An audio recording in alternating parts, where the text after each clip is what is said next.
Hello all. इस lecture में हम लोग पढ़ेंगे फोर्स्ड हार्मोनिक ऑसिलेटर में रेजोनेंस विड्थ। तो रेजोनेंस विड्थ बेसिकली किस में देखेंगे? पावर एब्जॉर्ब में, राइट? पावर एब्जॉर्ब के एवरेज में देखेंगे, है ना। तो उससे पहले हमें पता होना चाहिए फोर्स्ड हार्मोनिक ऑसिलेटर क्या होता है। तो सपोज ये आपके पास यहाँ पे कोई ऑसिलेटर है, बेसिकली एक पेंडुलम है। तो इसके ऊपर ये ऐसे ऐसे ऑसिलेट करेगा तो इसके ऊपर एक फोर्स लगेगा, ठीक है, क्योंकि ये सिंपल पेंडुलम है, कोई मीडियम वगैरह कुछ नहीं है। तो इसके ऊपर एक रिस्टोरिंग फोर्स लगेगा जो कि होगा माइनस के एक्स के बराबर। अब अगर हम मान लें कि यहाँ एक मीडियम प्रेजेंट है, एयर है या लिक्विड है, तो ये मीडियम पेंडुलम के ऊपर एक फोर्स लगाएगा, मान लेते हैं रिटार्डेड फोर्स। इसका नाम क्या है? Retarded force. और ये फोर्स जो होगा इस पेंडुलम की वेलोसिटी को डिक्रीज करेगा। सो this is minus gamma D X upon D T.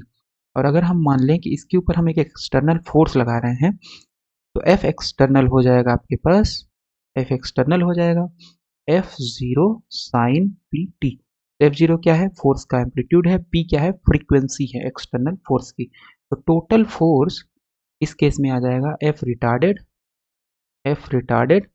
F restoring, ठीक है, प्लस एफ एक्सटर्नल, ठीक।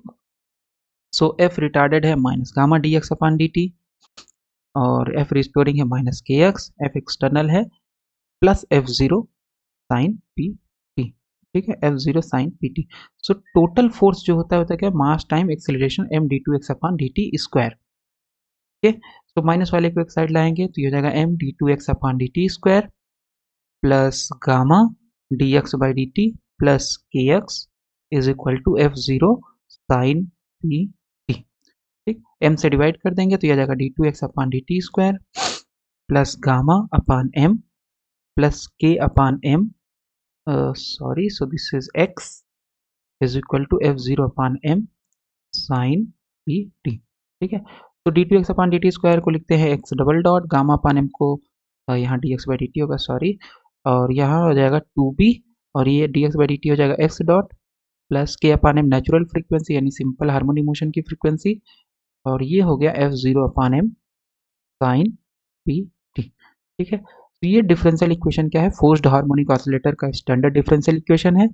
इसका जो सोल्यूशन होता है x बराबर a sine P T minus theta, जहाँ पे a है आपका F zero upon M divided by under root omega not square minus P square whole square plus 4b square P square, ठीक है। और जहाँ पे थीटा जो है वो इस टेन थीटा से निकलेगा, जिसकी वैल्यू होती है 2bp upon omega naught square minus P square. तो ये आ गया फोर्स्ड हार्मोनिक ऑसिलेटर का डिफरेंशियल इक्वेशन, और ये उसका सोल्यूशन है। तो यहाँ पे अगर हम देखें कि इसको जो हमने एक्सटर्नल फोर्स प्रोवाइड किया है, इस एक्सटर्नल फोर्स का पावर एब्जॉर्प्शन इस ऑसिलेटर के द्वारा कितना है, तो वो कैसे निकालेंगे? वो निकालने के लिए हम लोग, अगर हमें पावर चाहिए तो पावर क्या होता है? पावर एब्जॉर्ब हो जाएगा D W absorb upon D T, है ना, work done divided by time, time के रिस्पेक्ट में डिफरेंशिएशन वर्क डन का। तो डी डब्ल्यू कितना हो जाएगा? एफ एक्सटर्नल, एब्जॉर्ब पावर निकालना है तो F external multiplied by displacement divided by D t. तो F external D x by D T हो जाएगा, ठीक है। तो एफ एक्सटर्नल के द्वारा कितना कार्य करेगा ये पेंडुलम, वही होगा इसका वर्क डन, है ना, क्योंकि एब्जॉर्ब पावर, तो एब्जॉर्ब पावर का क्या मतलब है? जो आप एक्सटर्नल फोर्स दे रहे हो इसके द्वारा कितना कार्य किया गया और कितना टाइम हुआ, ओके। तो ये हो जाएगा F external D x by D T. So F external, और ये D x by D T है तो D x by D T करेंगे तो A P cos P T minus theta हो जाएगा, है ना। और एफ एक्सटर्नल आपको पता है, एफ एक्सटर्नल कितना है? F zero sine P T, यहाँ रख देंगे F zero sine P T, ठीक। तो यहाँ एफ एक्सटर्नल हो गया, ये वेलोसिटी हो गई, ए की वैल्यू ये है, आसान है। तो इसको अगर हम जब सॉल्व करेंगे, एब्सोल्यूट वैल्यू है, सॉरी एब्जॉर्ब, पावर एब्जॉर्ब इतना आ गया, तो इसको अगर हम सॉल्व करते हैं तो पी एब्जॉर्ब एवरेज, इसकी जो वैल्यू आती है वो आती है half gamma we zero square, जहाँ पे वी जीरो कितना है? ये जो एम्पलीट्यूड है वेलोसिटी का, सो दिस इज ए पी, और ए आपके पास इतना है, सो यह आ जाएगा F zero p upon M divided by omega not square minus P square का whole square plus 4b² p²। ठीक है, यह है v0। ओके, तो ये जो v0 की वैल्यू है ये एक पॉइंट पे मैक्सिमम होती है। किस पॉइंट पे मैक्सिमम होती है? उस पॉइंट को बोला जाता है वेलोसिटी रेजोनेंस। तो वेलोसिटी रेजोनेंस किस पॉइंट पे अगर होगा? जिस पॉइंट पे आपका जो ड्राइविंग फ्रीक्वेंसी है वो ओमेगा 0 के बराबर होगा। तो इसका मतलब है कि जो v0 का मैक्सिमम मान अगर आपको निकालना है तो p बराबर ओमेगा 0 रखेंगे। ओमेगा 0 रखेंगे तो रख देंगे यहाँ पे f0 ओमेगा अपान m, और ये हो गया आपके पास, यहाँ रख देंगे तो ये 0 हो गया, p बराबर ओमेगा 0 प्लस ये हो गया 4b² ओमेगा 0²। ओके, तो ये आ जाएगा f0 ओमेगा अपान m, अंडर रूट है तो 2b ओमेगा 0 कैंसिल हो गया, f0 अपान 2mb। ये आ गया आपका v0 का मैक्सिमम मान। तो ये v0 का जब मैक्सिमम मान आ गया, उसको थोड़ा हम यहाँ से हटा रहे हैं। ओके, v0 का मैक्सिमम मान हो गया। तो हमने ये निकाला क्यों? क्योंकि हमें चाहिए एब्जॉर्ब पावर का मैक्सिमम मान। तो एब्जॉर्ब पावर का जो मैक्सिमम मान आएगा वो कितना हो जाएगा? हाफ गामा, क्योंकि गामा कांस्टेंट है तो जब ये मैक्सिमम होगा v0 तभी आपका एब्जॉर्ब पावर भी मैक्सिमम होगा। तो v0 स्क्वायर, v0 स्क्वायर इसका मैक्सिमम वैल्यू। ठीक है, सो this is half gamma. v0 maximum value कितनी है? f0, तो ये स्क्वायर हो जाएगा, f0 square upon 4m² b²। ये हो जाएगा f0 square gamma upon 8m² b²। तो ये आ जाएगा p एब्जॉर्ब मैक्सिमम। और अगर हम गामा को b के टर्म में लिखें तो हमें पता है 2b बराबर होता है क्या? Gamma upon m। अभी हमने जो फोर्स्ड जो डिफरेंशियल इक्वेशन लिखा था उस केस में। ठीक है, तो ये आ जाएगा इतना। और अगर हम यहाँ पे थोड़ा इसको डिलीट कर देते हैं और ये हमारे पास गामा की वैल्यू यहाँ से निकाल के 2mb रख दें तो आ जाएगा p एब्जॉर्ब एवरेज। इसकी मैक्सिमम वैल्यू कितनी हो जाएगी? मैक्सिमम वैल्यू हो जाएगी इसकी, तो f0 स्क्वायर गामा का वैल्यू हो गया 2mb अपान 8m² b²। से 2 से 4 हो गया, m से 1 कैंसिल, b से 1 cancel, so this is f0 square upon 4mb। Absorb power की जो मैक्सिमम वैल्यू होती है वो कितनी होती है? f0 square upon 4mb। ठीक है, अगर हम इसको प्लॉट करें, ठीक है, बेसिकली तो रहने देते हैं, तो गामा v0, गामा कांस्टेंट है, v0 में अगर ध्यान से देखें तो क्या है? फ्रीक्वेंसी है। तो इसका मतलब है अगर हम प्लॉट करें तो सपोज y एक्सिस पे हम ले लेते हैं p एब्जॉर्ब एवरेज ले लेते हैं, और x एक्सिस पे ले लेते हैं फ्रीक्वेंसी। तो जब प्लॉट करेंगे इसका कर्व ऐसे जाता है, इस तरीके से। ठीक है, इस तरीके से जाएगा, ऐसे जाएगा। ठीक है, एक पॉइंट पे मैक्सिमम होगा ये कर्व। जिस पॉइंट पे मैक्सिमम होगा, किस पॉइंट पे मैक्सिमम होगा एब्जॉर्ब पावर?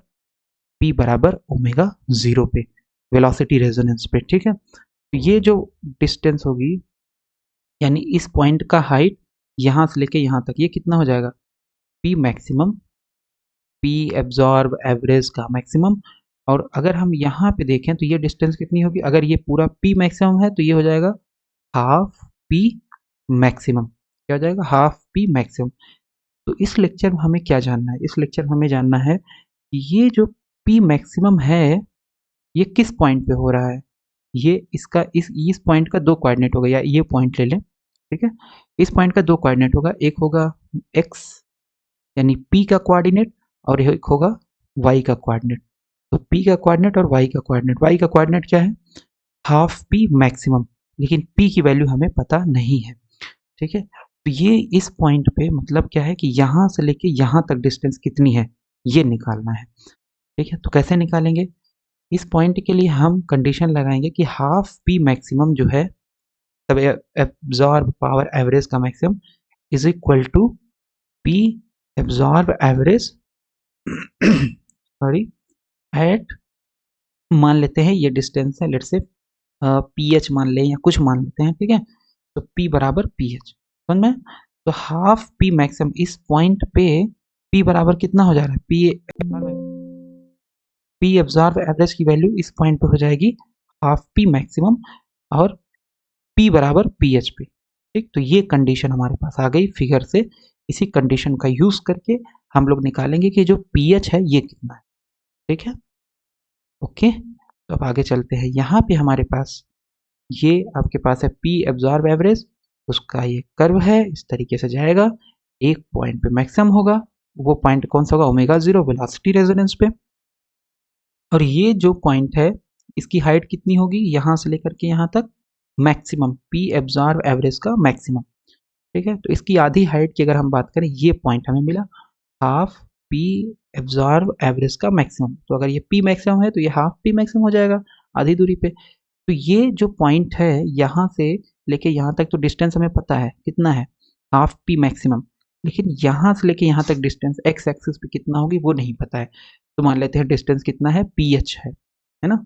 इसको अभी ध्यान मत दो, ये हम मान लिए हैं कि यहाँ पे जो डिस्टेंस है वो कितना है, पी एच है, या पी एच डैश मान ली है। ठीक है, तो जब पी एच डैश मानोगे तो उस केस में हमें पता है कि इस पॉइंट पे जो आपका हाफ पी मैक्सिमम होगा वो कितने के बराबर होगा, P absorb average at P is equal to P H dash. तो इस पॉइंट पे आपका हो जाएगा half P maximum, P absorb average at P is equal to P H dash. ठीक है, तो पी एब्जॉर्ब एवरेज मैक्सिमम हमने निकाल रखा था F zero square upon 4 MB, P absorb average ये भी हमने निकाल रखा था। सो वो आया था half gamma we zero square, है ना, कितना था half gamma. So half gamma we zero square, तो इसको हम अगर गामा की वैल्यू रख दें तो ये जस्ट पैरामीटराइजेशन है, 2 BM है ना, 2B बराबर गामा बाई एम। तो गामा बराबर 2 BM अगर रख दें तो half 2 BM v zero square, so 2 से 2 कैंसिल, तो MB वी जीरो स्क्वायर आ जाएगा, MB वी जीरो स्क्वायर आ जाएगा। ठीक है, okay, so this is MB v zero square. और MB आपको पता है वी जीरो कितना होता है, F zero p upon m under root omega zero square minus P square का whole square plus 4 B square P square. तो v zero का स्क्वायर करेंगे तो ये पूरा स्क्वायर हो जाएगा। Okay, so p absorb average at P is equal to P H dash, ये हमने निकाल लिया है। तो ये हो जाएगा एफ जीरो, जहां जहां पी है वहां पी एच डैश रख दिए हैं। ओके, ये मान लिया equation 3, substitute equation 2 in equation 3, substitute equation 2 equation 3 in equation 1। तो इक्वेशन 3 ये हो गया, इक्वेशन 2 यानी मैक्सिमम वैल्यू, और ये इक्वेशन आपको रख देंगे फिगर से, क्योंकि इस पॉइंट ये पूरा पी एवरेज है। पी एवरेज इस पॉइंट पे कितना हो रहा है, पी एवरेज मैक्स के बराबर का आधा, पी हाफ पी मैक्सिमम। सो इस पॉइंट को मान लो ये पी है, ये पूरा कर्व पी है, तो P at P is equal to P H हो जाएगा हाफ पी मैक्सिमम के बराबर। ओके, तो यहाँ पे जब सब्सटीट्यूट करेंगे तो हाफ पी मैक्सिमम की वैल्यू रखेंगे, और ये हम रख देंगे पी एट पी बराबर कैपिटल पी यानी पावर जो है पी बराबर पी एच डैश पी, ये जो हमने निकाल रखा है। रख के बस अब इस इक्वेशन को सॉल्व करके पी एच डैश निकालना है, और कुछ भी नहीं है। ठीक है, तो ये F zero square cancel, M से एम कैंसिल, तो यहाँ हो जाएगा आपके पास, सो ये आ जाएगा, तो ये हो गया 2 4, सो दिस इज 8B, और यहाँ B है तो इसका मल्टीप्लाई इधर हो जाएगा, इसका मल्टीप्लाई इधर होगा, तो 8B square p H dash square, so 8B square p H dash square, इसका मल्टीप्लाई करेंगे तो ये पूरा टर्म आपका आ जाएगा। ठीक है, तो ये 4B square p H dash square है, ये 8B square p H dash square है, इधर लाएंगे तो ये 4 में से 8 में से 4 गया तो यहाँ बचेगा 4, और ये आपका पूरा ऐसे ही है ना, ये वाला टर्म LHS वाला। तो अगर अंडर रूट हटाओ, स्क्वायर हटाओगे तो इधर लगेगा अंडर रूट, तो प्लस माइनस आ जाएगा, इधर था, इधर कितना था RHS में 4B स्क्वायर है तो इसका अंडर रूट आ जाएगा, जैसे ही ये हटाओगे तो यहाँ जाएगा प्लस माइनस और 2B पी एच डैश। ठीक है, हमें पी एच डैश निकालना है तो पी एच डैश वाला एक साइड लाते हैं, तो ये जाएगा omega zero square p H dash square plus minus 2B p H dash. तो omega zero square p H dash को बाहर ले लेते हैं, तो आ जाएगा 1 plus minus 2B upon P H dash. अब अगर आपका डैम्पिंग स्मॉल है, तो डैम्पिंग स्मॉल है तभी आपका इस तरीके से कर्व बनेगा, नहीं तो ये फ्लैट होता है ना, ऐसे फ्लैट जाएगा। तो ये जो कर्व स्टीप बन रहा है तो इसका मतलब है डैम्पिंग आपने क्या लेना है, स्मॉल डैम्पिंग का केस है। तो अगर ये स्मॉल है तो उस केस में अगर हम स्क्वायर यहाँ से ले हटा दें, तो स्क्वायर जैसे ही हटाएंगे तो ये आ जाएगा ओमेगा पी एच डैश, अभी डैम्पिंग स्मॉल केस नहीं ले रहे हैं हम, तो ये जाएगा 1 प्लस माइनस और यहाँ आ जाएगा 1/2। तो हमने बेसिकली इसमें से P H dash square common लेंगे तो 1 बचेगा, और यहाँ आ जाएगा अपान में पी एच डैश। ठीक है, very very easy, right. So omega dash sorry omega square, तो अब स्क्वायर हटाएंगे तो यहाँ क्या आ जाएगा, यहाँ आएगा अंडर रूट, क्या स्क्वायर गया यहाँ जस्ट अंडर रूट आ जाएगा। सो अंडर रूट का मतलब है पावर 1/2। तो low damping case b is small. अगर हम लो डैम्पिंग का केस लेंगे तो बी स्मॉल है, तो जब बी स्मॉल है तो ये पूरा टर्म स्मॉल हो जाएगा। तो अब हमें पता है बाइनोमियल एक्सपेंशन से, तो अगर x की वैल्यू बहुत छोटी है x से तो 1 plus X to the power n, ये हो जाता है 1 प्लस एन एक्स के बराबर, प्लस एंड सो वन। तो हायर ऑर्डर टर्म छोड़ देंगे, जस्ट 1 प्लस एन एक्स, मतलब पावर का जस्ट x में मल्टीप्लीकेशन। तो पावर का जस्ट ये x हो गया, इसमें मल्टीप्लीकेशन हो जाएगा। ठीक है, पावर का जस्ट इस क्वांटिटी में मल्टीप्लाई हो जाएगा। तो जैसे ही आप बोले लो डैम्पिंग केस, ये एक से छोटा हो गई क्वांटिटी, और उस केस में बाइनोमियल एक्सपेंशन से जस्ट इसका यहाँ पे मल्टीप्लाई हो जाएगा। सो ओमेगा बराबर P H dash bracket start 1 plus minus, और यहाँ जाएगा हाफ, ये हो जाएगा 2b upon P H dash and so on. ठीक है, हायर ऑर्डर टर्म छोड़ देंगे क्योंकि जस्ट हमें यहीं तक लेना है, फर्स्ट ऑर्डर तक। ये 2 से 2 कैंसिल, और तो ये आ गया omega is equal to P H dash 1 plus minus B upon P H dash. तो पी एच डैश को अगर अंदर मल्टीप्लाई करेंगे, so this is P H dash plus minus B upon P H dash, तो ये आ जाएगा B, है ना। पी एच डैश से पी एच डैश कैंसिल हो जाएगा, अंदर जाएगा। इसका मतलब पी एच डैश आ गया, क्योंकि हमें पी एच डैश चाहिए, तो इसको हम उठा करके इधर डाल देंगे। तो पी एच डैश आ जाएगा आपका minus plus omega zero minus plus B omega zero minus plus B. तो इसका मतलब जो हमने ये कर्व प्लॉट किया हुआ है तरीके से, जो कर्व है ऐसे गया, थोड़ा और साइज बनाते हैं, तो ये कर्व जो है, तो ये आपका पी मैक्सिमम है, ठीक है, और ये आपका है हाफ पी मैक्सिमम। ठीक, हाफ पी मैक्सिमम। तो इस पॉइंट पे आ गया ओमेगा जीरो माइनस बी, क्योंकि इस पॉइंट पे क्या है, ओमेगा जीरो है ना। इस पॉइंट पे एक्स एक्सिस पे क्या ओमेगा जीरो है, तो इस पॉइंट पे ओमेगा जीरो माइनस बी, क्योंकि दो सॉल्यूशन आ रहा है, एक आ रहा है ओमेगा जीरो माइनस बी, एक आ रहा है ओमेगा जीरो प्लस बी। तो ओमेगा जीरो जब प्लस बी करेंगे तो ये आ जाएगा ओमेगा जीरो प्लस बी, समझ में आया। तो इस पॉइंट का एक्स कोऑर्डिनेट हो गया omega zero minus B, Y coordinate हो गया हाफ पी मैक्सिमम। इस पॉइंट का एक्स कोऑर्डिनेट हो गया ओमेगा जीरो प्लस बी, और वाई कोऑर्डिनेट हो गया हाफ पी मैक्सिमम। तो अगर हम इसका ये डिस्टेंस निकालें कि इसकी विड्थ कितनी है, हाफ विड्थ, हाफ विड्थ का मतलब है यहाँ से लेके यहाँ तक डिस्टेंस, तो कितनी हो जाएगी, omega zero minus B, that is, इसको हम मान लेते हैं डेल्टा पी। ठीक है, हाफ विड्थ, तो यह आ जाएगा बी के बराबर। इसका मतलब यहाँ से लेके हाफ विड्थ कितना है, बी, और यहाँ से इसको अगर कैलकुलेट करोगे, मतलब यहाँ से लेके यहाँ तक, तो ये भी कितना आएगा, बी ही आएगा। इसमें से इसको घटा दो बड़े वाले में से, so omega zero plus B minus omega zero, so half width कितना गया, इतना, delta P is equal to B. So B क्या होता है, 1/2 टाउ। ठीक है, तो ये आ गया। और आपको पता होना चाहिए कि एक टर्म होता है टाउ, जिसको हम लोग बोलते हैं रिलैक्सेशन टाइम, जो कि होता है 1/2b के बराबर। तो इसको हम लिख सकते हैं बेसिकली, बी आया है तो 1/2 टाउ के बराबर लिख सकते हैं, ठीक है, बी को। और अगर ये इतना आ गया तो आपको पता होना चाहिए एक टर्म होता है quality factor. Quality factor Q is equal to omega zero tau. तो टाउ अगर हम यहाँ से निकालेंगे तो हमारे पास क्या आ जाएगा, ओमेगा जीरो अपॉन 2Q, इसकी वैल्यू आ जाएगी। ठीक है, तो हाफ बिट का वैल्यू आ गया, एक तो बी आ जाएगा, फिर अगर और पैरामीटराइज करोगे तो 1/2 टाउ आएगा, फिर Q के टर्म में निकालोगे तो omega zero upon 2Q quality factor के टर्म में आ जाएगा। फुल विड्थ क्या होगा, फुल विड्थ का मतलब है यहाँ से लेकर के पूरा इसका विड्थ, तो वो कितना होगा, 2b, b plus B 2b आ जाएगा, तो दिस इज 2b। तो ये हाफ विड्थ का multiply 2, so that is 2 delta p। तो ये 1/टाउ हो जाएगा, 2b हो जाएगा, और ये आ जाएगा ओमेगा जीरो q। ओके, तो इससे हमें क्या पता चलता है, तो अगर हम इससे क्वालिटी फैक्टर निकालें तो क्वालिटी फैक्टर कितना आएगा, q इज इक्वल टू, क्योंकि डेल्टा p है आपके पास, ओमेगा जीरो अपॉन 2q, तो q इज इक्वल टू आ जाएगा omega zero upon 2 delta p। ठीक है, यानी omega zero upon 2 delta p। So frequency at velocity resonance divided by, या पावर रेजोनेंस भी बोल सकते हैं, क्योंकि पावर मैक्सिमम किस पे होता है, वेलोसिटी रेजोनेंस पे, divided by full width at half maximum power. इसको क्या बोलते हैं, full width at half maximum power. तो हाई क्यू ये इंप्लाई करेगा स्मॉल बैंडविड्थ। अगर आप हाई क्यू निकालना चाहे, मतलब क्यू की वैल्यू ज़्यादा है, तो ये डेल्टा पी आपका स्मॉल होगा, क्योंकि इन्वर्सली प्रोपोर्शनल है, राइट।